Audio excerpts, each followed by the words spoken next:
Be Connected par Bigger. On est passé du siècle des sachants et le 21e siècle sera le siècle des apprenants. Apprenants, ça veut dire que tu te remets en cause très très souvent. T'accompagnes les gens pour les faire grandir. Travailler avec des freelances, c'est un bon terrain de jeu et d'entraînement pour se transformer. Déjà, le COMEX doit se transformer dans sa façon de diriger, dans sa façon de penser. Bonjour à tous et à toutes. Je suis ravie de vous retrouver pour ce nouvel épisode de Be Connected. J'ai le plaisir aujourd'hui de recevoir Caroline Loisel pour aborder le futur des relations de travail et plus précisément des relations entre freelance et entreprise. Dans cet épisode, Caroline nous a partagé sa vision des transformations que les entreprises doivent mener pour s'insérer dans le futur du travail et notamment pour collaborer avec des freelances. Caroline nous donne des pistes d'action très concrètes en matière de culture d'entreprise et de pratiques de management. Dans ce 4e épisode, nous parlons donc de confiance en soi et en autrui, d'acquisition et de circulation des compétences et des connaissances, et enfin de transparence. Je vous souhaite une excellente écoute et je vous retrouve en fin d'épisode pour vous faire le débrief de notre échange.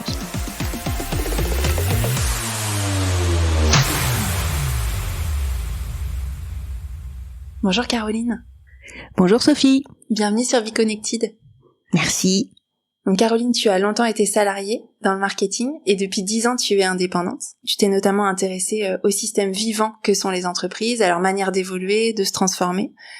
Et tu accompagnes aujourd'hui les entreprises pour créer le futur des relations de travail à travers des conférences, des formations.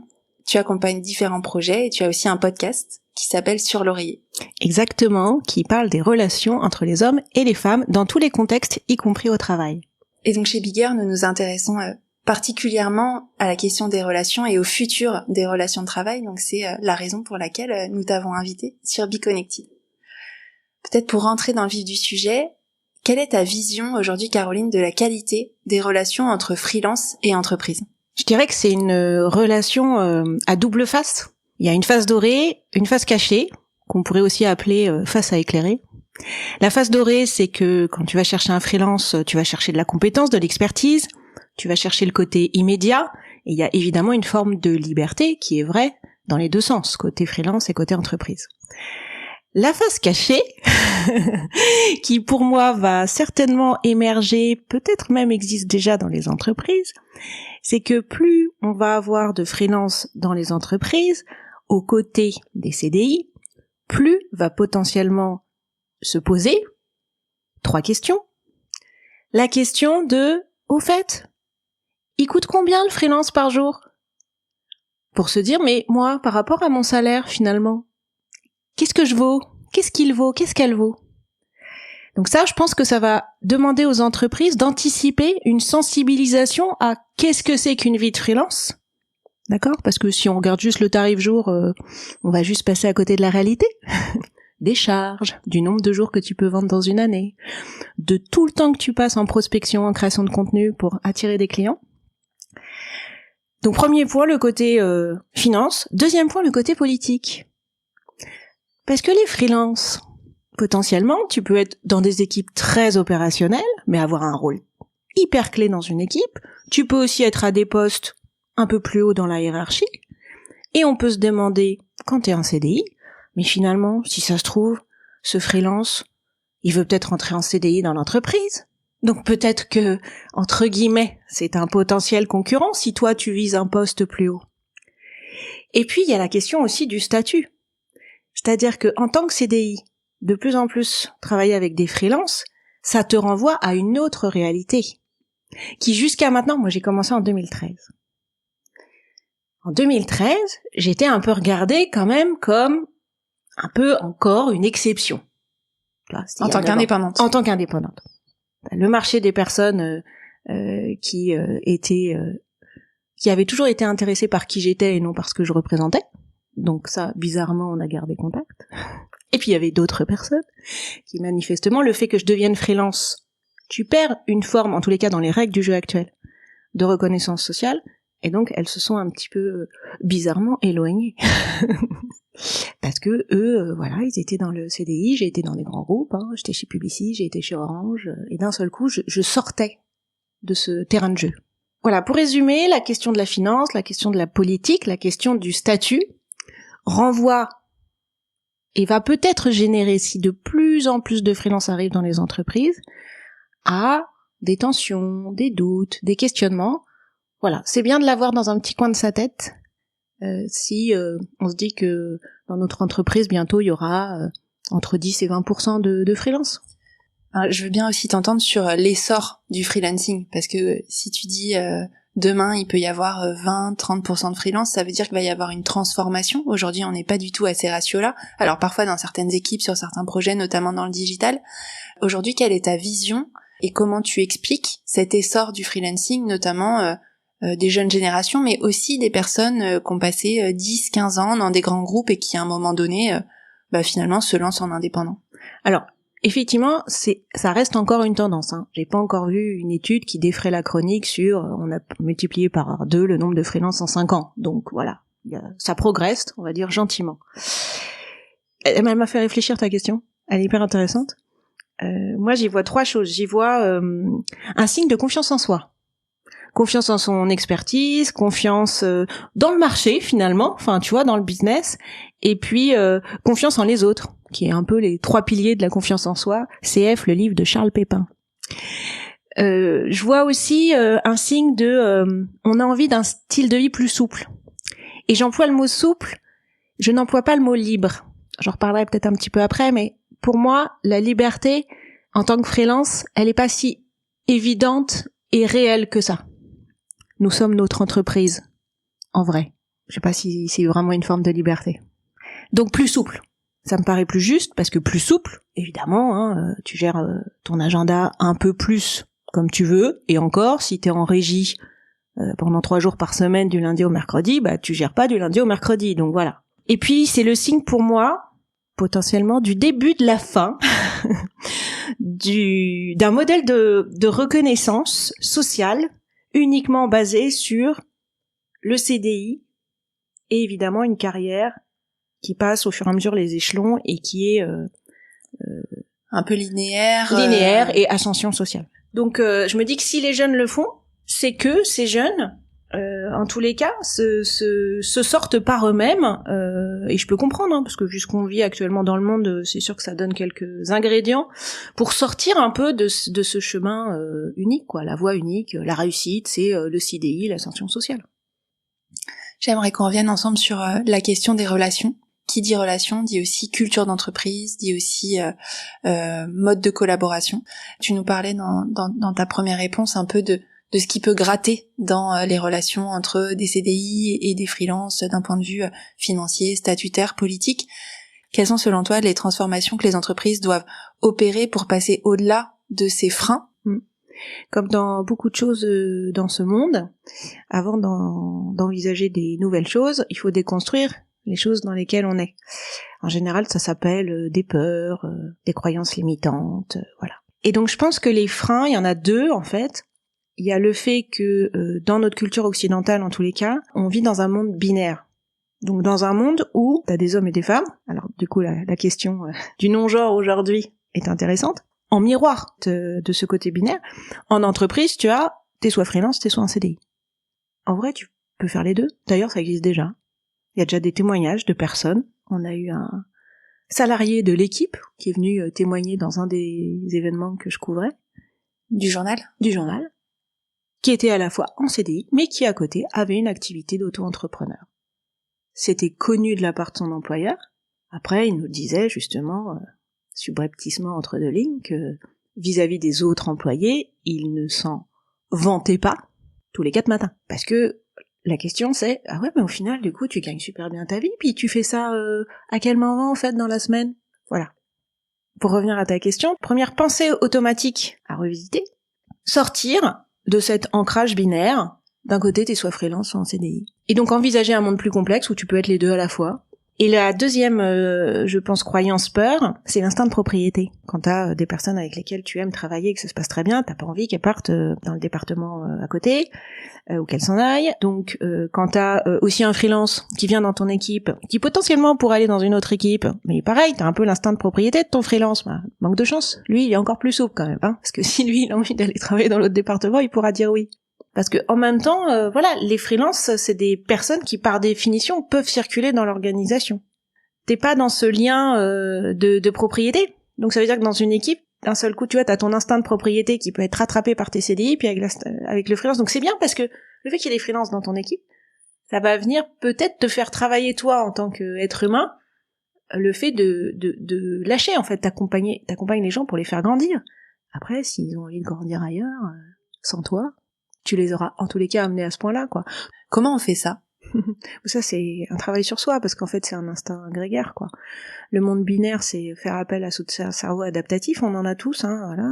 Mais il faut savoir aller le chercher, en se rendant compte que là, la réponse que nous donne notre cerveau, hyper grégaire et hyper instinctive, pas de l'intuition, hein, instinctive, elle est erronée, elle nous fait pas avancer, elle nous met un peu en tension, et se dire, ok, donc basculer par tout un processus de questions, pour se dire, là, je suis dans une situation inconnue.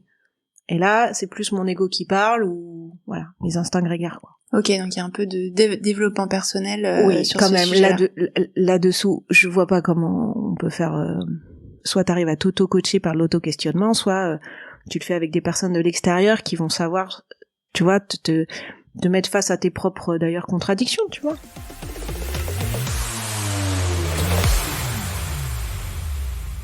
Est-ce qu'il y a des fonctions de l'entreprise qui peuvent avoir plus de responsabilités dans le fait de faire évoluer la culture d'entreprise sur ces sujets-là? Déjà, le COMEX doit se transformer dans sa façon de diriger, dans sa façon de penser.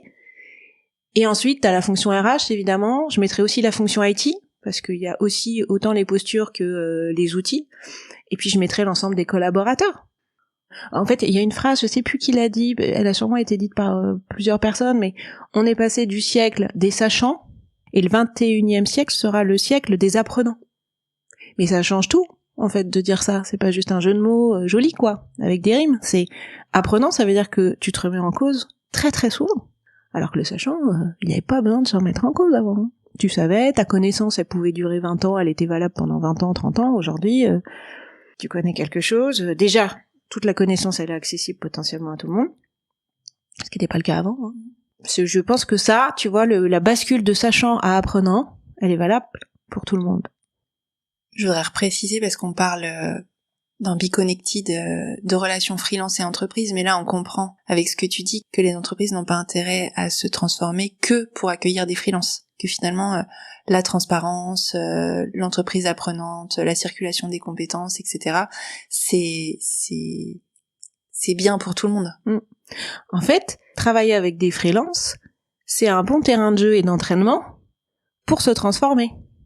Parce que la façon dont on va les intégrer, la façon dont ils vont être accueillis, perçus, avec tous les petits sujets que j'ai parlé au démarrage, finances, politique et statut, ça vient de toute façon toquer sur les sujets d'ego qu'on a toutes et tous, parce qu'on a été dans un monde beaucoup plus certain et dans un monde de sachants.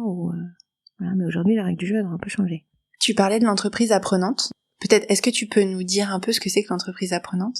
En quoi les freelances peuvent favoriser cet apprentissage, en tout cas cette transformation vers l'entreprise apprenante? Il faut qu'il y ait une mission de l'entreprise qui soit hyper bien définie, parce qu'on apprend dans un but, on n'apprend pas pour apprendre, on apprend pour grandir, on apprend au sein d'un projet. Donc il faut que la mission, comme on parlait, le sens de l'entreprise ou le sens du projet, il soit là. T'as l'ingrédient aussi, il faut qu'il y ait des émotions, parce que pour apprendre, en fait, c'est pas juste une histoire de tête, en fait. Donc comment tu te mets en énergie émotionnelle par le fait d'apprendre de façon ludique, informelle, et pas forcément on a besoin de parcours e-learning, mais parfois on sait très bien, hein, on apprend par mimétisme déjà. Et on apprend par une conversation. Moi, le nombre de choses que j'apprends en faisant des petits des déj ou des rencontres informelles d'une demi-heure, c'est waouh, quoi. Ensuite, t'as l'ingrédient de l'urgence à devoir apprendre là, maintenant, tout de suite, et pas dans un an. Parce que apprendre, c'est une remise en cause et c'est un effort. On le dit pas assez souvent, hein. T'es pas dans ta zone de confort quand t'es en train d'apprendre, hein. C'est dur. Et puis, il y a la notion de faire avec d'autres gens. On apprend quand même globalement un peu mieux quand on est en groupe, en cohorte comme on dit, hein, dans le langage de l'apprentissage, que quand t'es tout seul. Voilà. Donc il peut y avoir une partie de ce que t'apprends qui est tout seul, mais il doit forcément avoir une partie dans le parcours où il y a des échanges, des interactions avec les autres apprenants en fait. Donc la culture apprenante, c'est c'est passer d'une culture en gros où tu passes de la culture de la connaissance est un signe de pouvoir donc je la garde pour moi à une culture de le fait de partager l'information nous rendra toutes et tous plus performants et plus heureux parce qu'on sera en train de grandir quoi. Et les freelances? Pour moi de toute façon la valeur aujourd'hui, tu la crées parce que tu es au contact de différents univers. Parce que tu vis des expériences très différentes. Moi, je l'ai remarqué quand je suis passée freelance, j'ai eu l'impression de passer d'un silo à je suis à un carrefour. Parce que en plus, toutes les personnes que je rencontrais se sentaient beaucoup plus libres de me raconter des choses qui n'existent ni dans les articles, ni dans les interviews, et qui sont hyper apprenantes puisque c'est les coulisses d'une entreprise. En tant que freelance, sans citer évidemment les entreprises où t'as appris ça, tu as quand même des informations qu'on trouve pas partout et qui sont les informations de terrain quoi. Et donc ça, je trouve que le freelance aussi pour ce côté-là, sa valeur elle est là. Il est tellement multiple et il a tellement de variété d'expériences que ça a beaucoup de valeur, je trouve. Et si je peux compléter, je pense qu'il est aussi dans une dynamique apprenante. Raison, par nature. Mais par nature, mais bien sûr. J'ai pas commencé par ça, mais c'est vrai que moi ça fait 9 ans que j'apprends tout le temps. Enfin, pour être tout le temps performant, au niveau exactement. de s'adapter au marché, etc. Ouais. Oui, moi je passe mon temps, je pense 50% de mon temps c'est lire, rencontrer, essayer de ressentir ce qui se passe sur le marché. C'est pour ça qu'on ne vend pas 220 jours. Ouais, parce qu'il faut que tu sois que t'aies un coup d'avance sur tes clients en fait. Exactement. Et donc si tu prends pas le temps d'avoir ce coup d'avance, tu peux pas. Caroline, on arrive à la fin de notre échange. On a beaucoup abordé la question des entreprises, des salariés, de la transformation des entreprises. J'aimerais bien aussi qu'on fasse un petit coucou aux freelances qui nous écoutent. Est-ce que tu as peut-être un conseil, un témoignage, une expérience à nous partager de la manière dont, en tant que freelance, on peut aussi accompagner nos clients dans les transformations qu'ils doivent mener? Et je dirais 2 choses. La première, c'est un conseil professionnel qui est passer d'un état d'esprit de vendre à un état d'esprit de se faire acheter. Alors, au-delà du jeu de mots et de la formule publicitaire, en fait, j'ai remarqué qu'il y a quand même pas mal de fois où je m'étais mis un objectif en allant voir quelqu'un, de dire « Ah tiens, ça, faut que je réussisse à lui placer ça. » Ah mais à chaque fois, ça n'a pas marché. Tu vas vers la personne, t'as rien. Enfin, tu sais pas ce que tu vas lui vendre, en fait. T'es pas arrivé avec une idée préconçue de ce que potentiellement tu veux lui vendre. Tu l'écoutes, quoi. Tu le fais parler. Se faire acheter, c'est plus être dans cette posture de conversation, en fait. Sans objectif. Après, en termes de posture, effectivement, c'est peut-être au moins se mettre d'accord avec la personne qui t'a recruté sur la transparence ou pas que tu donnes à des personnes qui vont te poser la question. Au fait, c'est quoi ton tarif jour ? Est-ce que tu le donnes, ce tarif, ou pas? Moi, de fait, et ça c'est dans mes valeurs, mais parfois c'est pas, faut voir en fonction des contextes, mais la transparence pour moi c'est clé en fait. On a des relations vraies et de confiance seulement si la transparence est là quoi. Je pense que plus tu veux cacher quelque chose, plus ça va se retourner contre toi et plus ça va finir par savoir, et quand ça va savoir que ça soit bien ou pas, ça sera de toute façon jugé comme mal puisqu'on voulait le savoir sans avoir à le demander, sans avoir à le chercher. Donc je pense que c'est des sujets que tu peux aborder surtout si t'es en mission longue, surtout si t'es sur une mission où t'as un rôle important, quoi, alors que t'es freelance. Quand quelqu'un nous pose la question de notre TJM, on peut lui donner l'information, il la veut, on peut lui donner l'information, mais on peut expliquer et c'est ça qui a de la valeur. Exactement, c'est vrai. Peut-être lui poser la question, pourquoi tu me demandes ça? Oui, c'est vrai. Est-ce que ça te paraît beaucoup, pas beaucoup? Ouais. T'es intéressé pour toi aussi de mettre en freelance ou c'est de la curiosité mal placée? Auquel cas c'est ok, mais je peux t'expliquer ce qu'il y a derrière. Ouais. Ça dépend de vraiment la structure dans laquelle t'es en plus. Ouais, ok. Merci beaucoup Caroline. Merci Sophie. J'espère que cet épisode vous a plu. Chez Bigger, nous avons retenu 3 points pour alimenter notre réflexion autour de l'évolution des relations de travail. Tout d'abord, les entreprises doivent faire évoluer leurs pratiques RH et managériales pour s'intégrer dans un monde du travail en mutation. L'appel aux consultants indépendants est un levier pour faciliter et accélérer ces transformations. Les transformations dont on parle avec Caroline sont multiples. Nous avons abordé l'entreprise apprenante et la sortie d'une vision binaire d'un monde du travail où nous sommes soit salariés, soit freelance. Nous retenons aussi les 3 natures de freins à lever pour que les collaborations au sein d'une équipe hybride se passent bien. Le frein financier, le frein politique et la reconnaissance basée sur le statut. S'il n'existe pas de solution miracle pour lever facilement ces freins, Caroline a cité à plusieurs reprises la transparence comme un élément essentiel des relations de travail positives. Enfin, à la question des acteurs en charge des transformations des entreprises, Caroline ouvre le champ des possibles. Bien sûr, la direction générale et les équipes RH ont un rôle à jouer, mais elle mentionne également l'IT, l'ensemble des collaborateurs et même les freelances eux-mêmes qui amènent un regard neuf. Chez Bigger, nous sommes convaincus de l'intérêt des collectifs hybrides entre freelance et salariés. Donc si cet épisode vous a plu, je vous invite à le diffuser autour de vous, à vos collègues, à vos amis, à vos clients qui construisent le futur du travail. Pour poursuivre votre réflexion sur le futur du travail, je vous invite également à vous abonner à la newsletter mensuelle de Bigger. Nous y partageons de nombreuses ressources et contenus complémentaires aux épisodes de ce podcast. À très bientôt pour un prochain épisode.